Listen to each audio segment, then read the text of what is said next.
Hey guys, welcome back to my YouTube channel. In today's video, we are actually doing an Etsy shop critique. And this is one of the many critiques that I be doing for free for the entire year. So if you are interested in getting a critique of your Etsy store and you're struggling with sales or maybe you're struggling with SEO, make sure that you sign up today. I will leave the link below the video as well as in the comments section. Now, also, if this is your first time visiting my YouTube channel and you want to learn how to grow an impactful online business, don't forget to subscribe today. Don't forget to show me some love by liking this video and leaving a comment below. So I'm going to head over to my computer to start the critique. I'll see you there. Okay, so here we are on my computer. And today I'm doing a critique on the store called Cuddly Stitches Craft by Petra. So thank you so much for allowing me to do a critique of your beautiful shop. So the first thing that I want to say is product photography is really important. And when I was looking at your store, it seems like your photos are amazing. And what I'm going to do is I'm going to pick a particular listing, not because of anything that's wrong with it, but just simply kind of go through the entire listing, talk about product photography, talk about SEO, talk about your title, your listing description, talk about the curation of your store, and much more. So the listing I picked is this one right here. So the first thing I always say is product photography is really important when you sell on Etsy or anywhere else, guys. It doesn't matter whether you sell on Shopify, maybe you have your own website. Having a photo that's very clear that people could see what exactly they're getting, understand what they're buying is very important when the customer is making the decision to go ahead and buy from you. So she's done an excellent job with her photos. She has the main photo. She has a notification here that tells people this is a pattern. It's not like you're actually getting the actual beautiful sheep. You're getting a pattern design. So she has done an excellent job of showcasing the product in different angles from close up to far away. It's beautiful work that she has done. Another thing I liked about her store is that she gives directions, and the fact that she has them here. A lot of times people put in the listing description, directions are included, but the fact that you have it here, it makes that person feel more comfortable with buying from you. And then I also like that you have favor my shop to receive updates on new patterns and promotions. Now, this is the trick that I talk about a lot on my Etsy store. And when you ask people to favor your store, whether it's the listing or they go to the front of your store and they favor your store right here, every single time that you add a new product or service to your Etsy shop, you get more eyes back to your store. And that is a technique that you could use in order to increase your sales, get repeated customers to come back. And most of all, the only people that are really going to like your store are people that are interested in your product. So therefore, that's a great marketing technique, is asking people to like your store. They're going to like it. Anytime you do an update or you add a new listing, they get a notification. So that's free marketing for you, free traffic back to your store. Obviously, the more you ask people to favor your store, the higher the number of notifications will be sent out to these people, and they will receive the notification right here. So you're done a really great job. I think the only extra thing that I would suggest is maybe adding a caption where it says, get sign up for my email to be notified whenever I add new listings to the store, or to receive a discount, whatever type of incentive you want to give them. But you need to start growing your email list if you have not done so yet. Email marketing is really important when you have a business. It doesn't matter whether it's your first store and you have 0 sales, or is your store and you got 1,000 sales. You have to start as soon as you open your business. You should already have it set up. I don't see anywhere in your store that you are collecting emails. So therefore, this is something that you definitely need to start incorporating, and that's going to help you increase your sales. So hack number 1 would be make sure that you add a picture on your actual images here, like you did with the other 2 that you added, these extra 2s here. saying, obviously you will have to remove one of these, but saying, subscribe to my email, here's the link. That's really, really important. Having this here will help you as well. Increase making sure that you have this in every single listing. It's just another strategy that you could start implementing, which you already have, but the email is really important as well. But the pictures, I really don't have anything bad to say. They're all optimized in the same size as well, which is really nice. Sometimes people will have a square or a rectangular, and then the other photos a different size. You want to make sure that all of them across down are all aesthetically the same size. It just looks better. It looks more professional. It looks like you took the time to do the photo. So therefore, you're doing an excellent job there. There's nothing that I would necessarily say you really have to change. The second thing I want to talk about is your title. I'm just going to come back over here. Okay, perfect. Is your title. Now your title is a little long. I don't feel like it's a lot of keyword stuffing, but you do have a couple keywords here.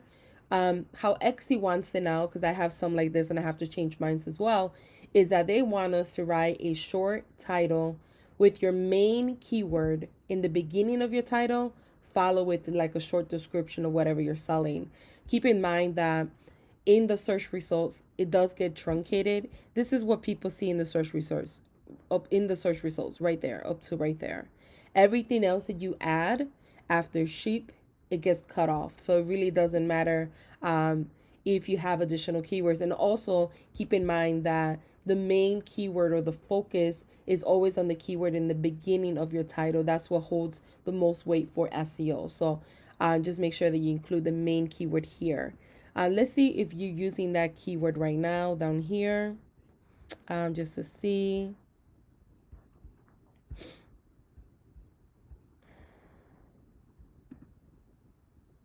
So you have secret pattern. I don't see the full keyword. You have it here, but you don't have the word pattern in here. You have it together like this. So keep in mind, because you only have a slot of 20 characters or less, if you end up using a keyword that's a bit too long, you will need to break it apart into two tags.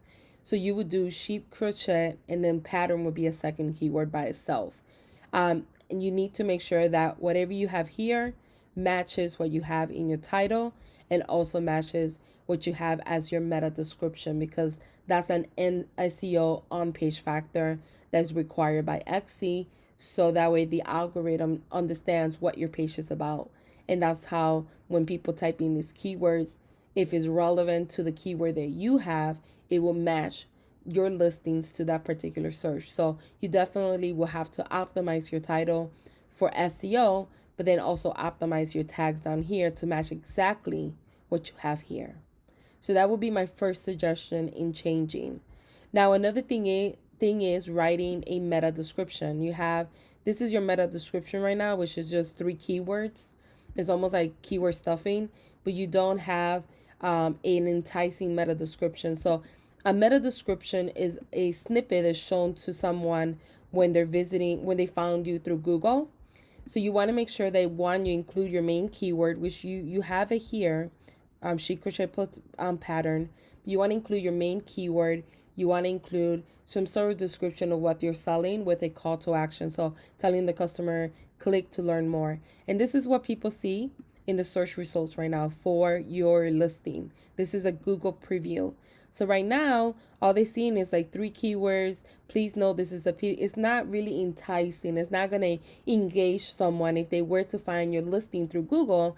This type of meta description that you currently didn't optimize for SEO and didn't optimize for it to be user friendly for someone to see and want to click to learn more about your product. So you want to include your main keyword. You want to include, and the main keyword doesn't have to be necessarily in the beginning of the title, but you have to include the main keyword, maybe a short description of what you're selling, and something like click to get yours today.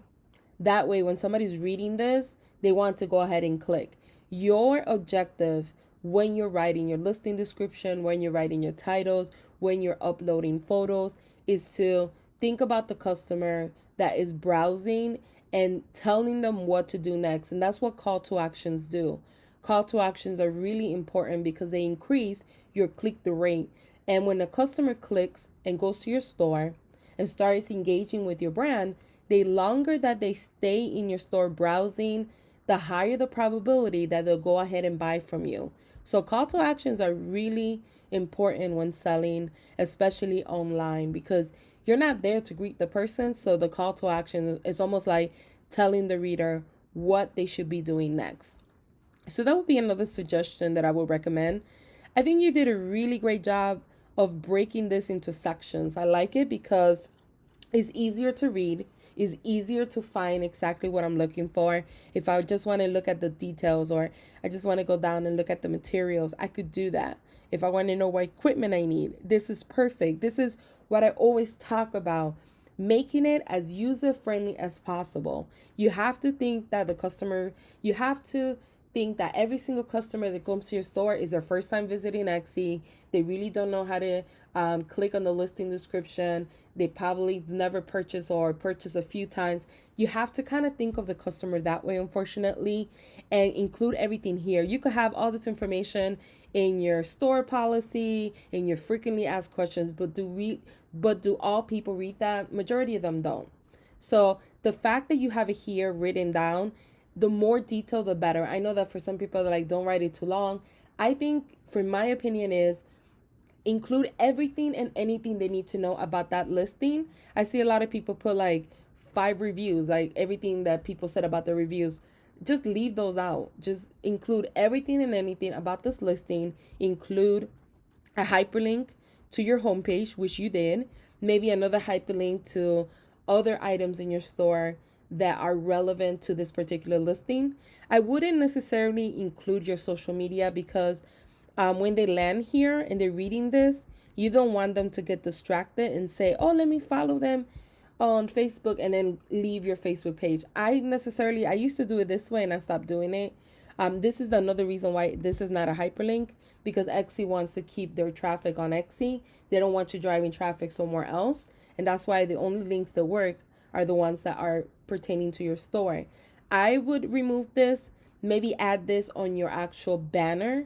But from here, you don't want them to get distracted and want to go somewhere else. You want to keep them in your store. So you should be adding additional links, maybe 1 or 2 more on other products in your store, and that's it.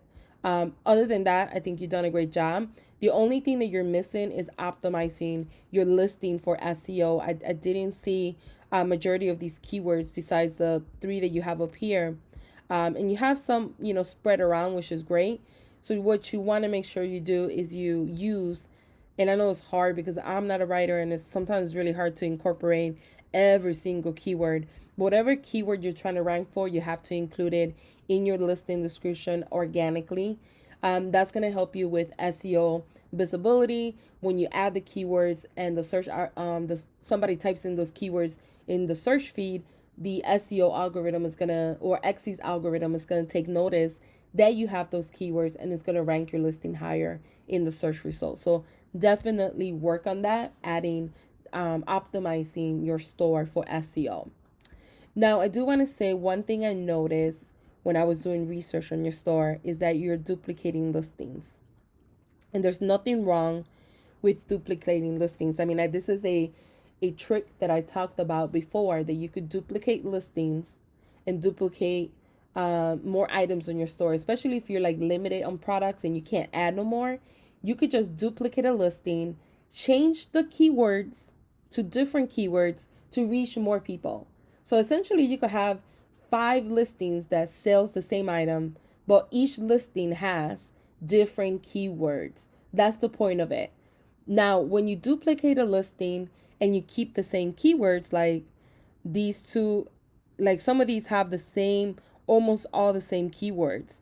When you do that and you duplicate the listings and you keep majority of the keywords, what's going to happen is the algorithm is going to take notice that you have duplicate listings with the same keywords. And what's going to happen is these particular listings here are not going to rank number on the first page of Etsy. The algorithm is smart enough to know that. The reason why they do that and they separate each listing and they might keep the oldest on the first page and then everything else in the second, third, fourth, fifth, depending on the keywords you're using. The reason why they do that is because if they let people duplicate, then everybody will be doing it and everybody will be manipulating the algorithm. Everybody will say, I'm going to duplicate these keywords for wedding, and I'm going to do 200 listings with 200 different signs but the same keywords, so I could rank all of them on the first page.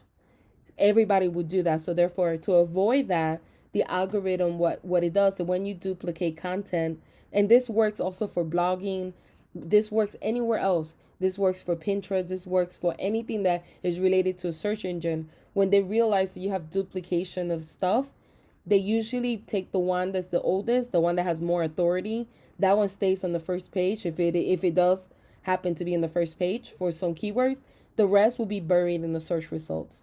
So what I will recommend, one, when you are duplicating, making sure that your keywords are very, very different.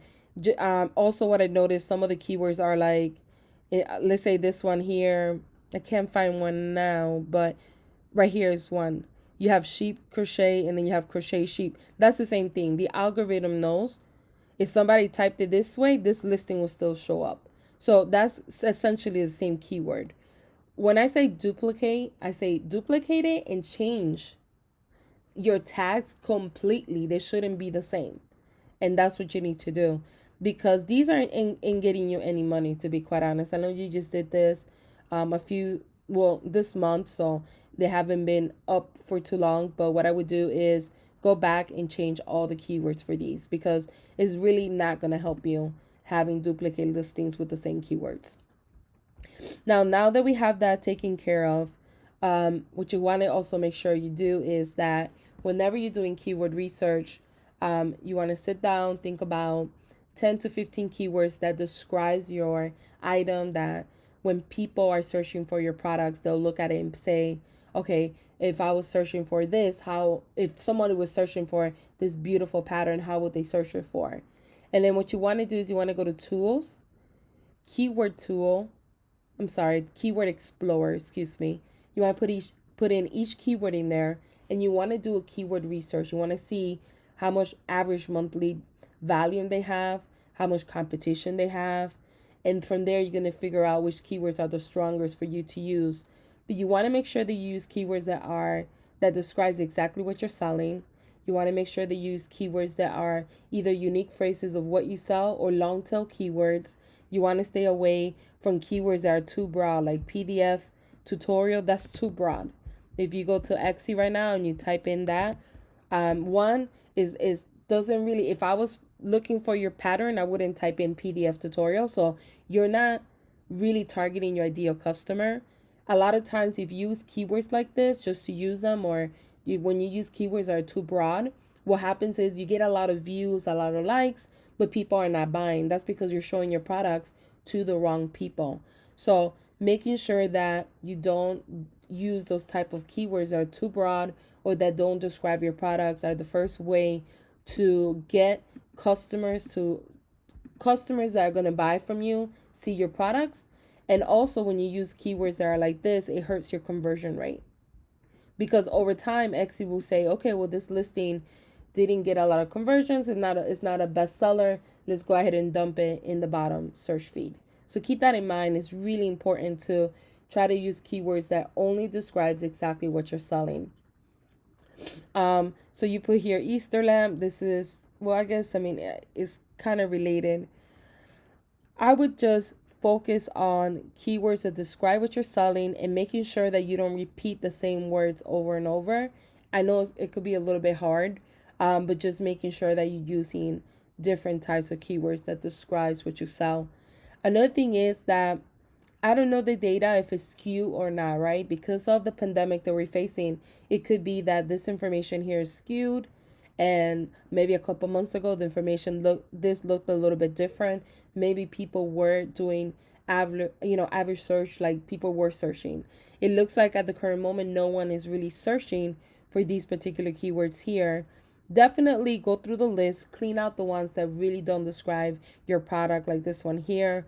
And then try to see if you can find additional keywords that have some type of search volume right now at the moment, I would say at least 500 and up is a good number to start. In competition, at least 30,000 or less, because anything above 30,000 is very competitive.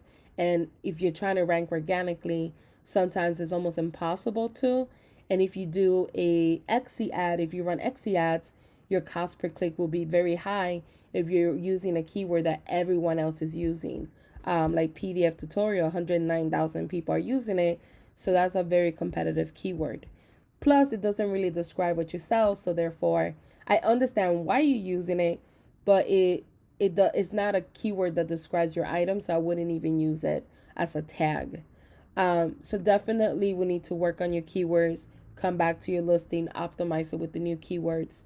And whatever keyword has the most search volume with the least competition, that's going to be your focus keyword that you will put in your title and also in your meta description. One thing I want to say is that because of what we're facing right now, it would be your responsibility to start using other platforms to drive traffic back to your store, because you don't always want to rely just on Etsy. And what I mean by other platforms, I mean using Instagram, creating a Pinterest account, starting your own Facebook group, starting your email list so you can start emailing them your products and services so they can continue buying from you. You have to do all these different methods if you want to scale your business to the next level. Just posting on Etsy is not the only thing that you could do. I'm sure that you look at your work. I'm sure that you look at your amazing photos and you say to yourself all the time, like, I just don't get it, right? I don't get why I'm not where I should be. It's because you have to do these additional things. You have amazing work. You have amazing photos. You have amazing product. Now you just have to do those extra things, which is making sure that your SEO is up to par, making sure that you're looking at other platforms to drive traffic, especially during this time. People are buying, people are home, and what you do is something that many people could take advantage at this time. Now at home, they have more time to do things, and this is one of those projects that they could work on. So your type of product is something that should be something easy to sell especially now in this market and everything that's going on. The issue is you're not getting seen. So therefore you're not getting sales. It's not necessarily because your products are wrong, because you have beautiful products. So that's not the problem. It's just you're not getting seen. So what can you do today to scale your business to the next level? Those are the things you need to do. Other than that, I mean, your store looks pretty decent. You have great reviews. You have updates here, which is really great. You have your About Me story. What I necessarily would tell you to do is start an email list today. You could, if you don't have money to start an email list, I recommend doing MailChimp. You could do up to 2,000 subscribers for free. So for someone out there that doesn't have a email list at the current moment or doesn't have the money to spend, that's a great way to start your email list, because it's free technically, up to 2,000, and they have like limitations, like I think 10,000 emails per month, which is not bad for starting. So definitely look into MailChimp, work on your SEO, but also think, okay, what can I do now at this time? Especially if you have the time at home, what can I do to scale my business to the next level? That means doing your Facebook page. That means having Instagram, Pinterest, and then a Facebook group, and even considering blogging, being featured in magazines, getting more traffic to your store by media, by PR, etc. Doing all those things that are gonna get you more exposure. That's what you need to do at the current moment, because for the most part, everything else that you have done, you've done a really great job. Guys, if you have any tips for Petra, please leave them below, especially if you sell patterns like these. Please leave them below, because nowadays we could all help each other out. And thank you guys again for watching.